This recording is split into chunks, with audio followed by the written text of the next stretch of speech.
السلام علیکم دوستوں، میں ہوں زیغم عباس اور فن ورلڈ میں آپ سب کو خوش آمدید۔ ناظرین گرامی، قیامت کب اور کیسے آئے گی؟ اس سوال کا جواب نہ صرف ہر مذہب والے تلاش کرتے ہیں اور اپنے اپنے انداز سے اس کا جواب دیتے ہیں، بلکہ سائنسدان بھی اس معاملے پر ریسرچ کر رہے ہیں،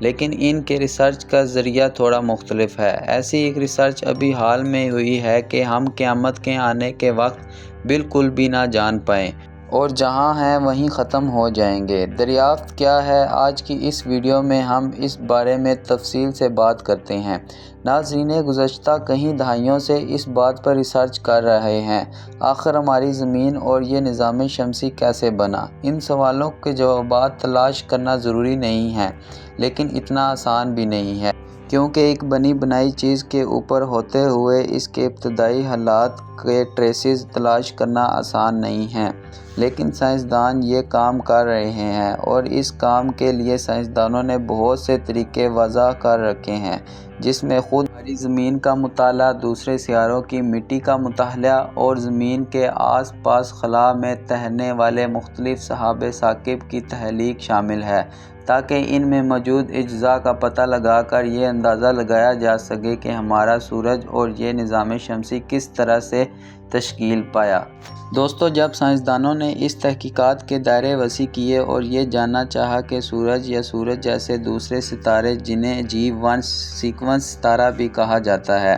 یہ ستارے دراصل کیسے پیدا ہوتے ہیں، خوش قسمتی سے سائنسدانوں کو پیشوس نامی ستاروں کے جرمات میں ایک ایسا نیوبولا میسر آ گئی جو ایک لحاظ سے نیو زیلا ستاروں کی فیکٹری ہے۔ جب سائنسدانوں نے اس نیوبولے کا معائنہ کیا تو وہاں پر کم از کم 60 سے 70 ستارے بن رہے تھے۔ سائنسدانوں نے جب ان میں سے چھانٹی کر کے سورج جیسے ستاروں کے بننے کا مطالعہ کیا تو یہ سامنے آیا کہ حیرت انگیز طور پر یہ سورج جیسے ستارے، یعنی سورج جیسے سائز کے ستارے، اکیلے نہیں بنتے، بلکہ وہ ایک بائنری سسٹم میں بنتے ہیں، یعنی دو ستاروں کے ایک مشترکہ نظام جس میں دو یا دو سے زائد ستارے بھی ہو سکتے ہیں۔ یہ خبر سائنسدانوں کے لیے بالکل غیر متوقع تھی۔ جب انہوں نے مزید گہرائی سے اپنے سولر سسٹم یعنی اپنے نظام شمسی کا موازنہ ان ستاروں سے کیا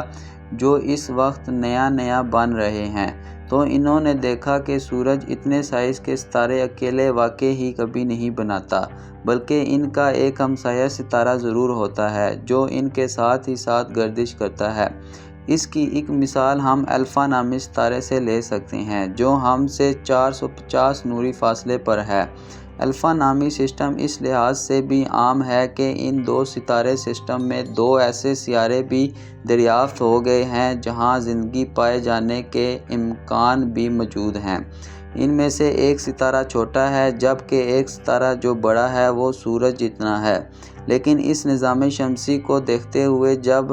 ماہرین نے سائنسی بنیادوں پر حساب و کتاب کیا تو یہ سامنے آیا کہ سورج کے ساتھ بننے والے ستارے سورج سے بڑے ہوں گے، لیکن آخر وہ ستارہ ہے کہاں؟ اس بنیاد پر جب انہوں نے مزید گہرائی میں اسٹڈی کی اور زمین پر آنے والے مختلف قیامت انگیز زمانوں کے مطالعہ کیا تو انہوں نے جانا کہ زمین پر 5 ایسے دور گزر چکے ہیں جب زمین سے پوری طرح دنیا کا خاتمہ ہو گیا تھا، اور ان تمام 5 ادوار کے درمیان 2 کروڑ 50 لاکھ سال سے لے کر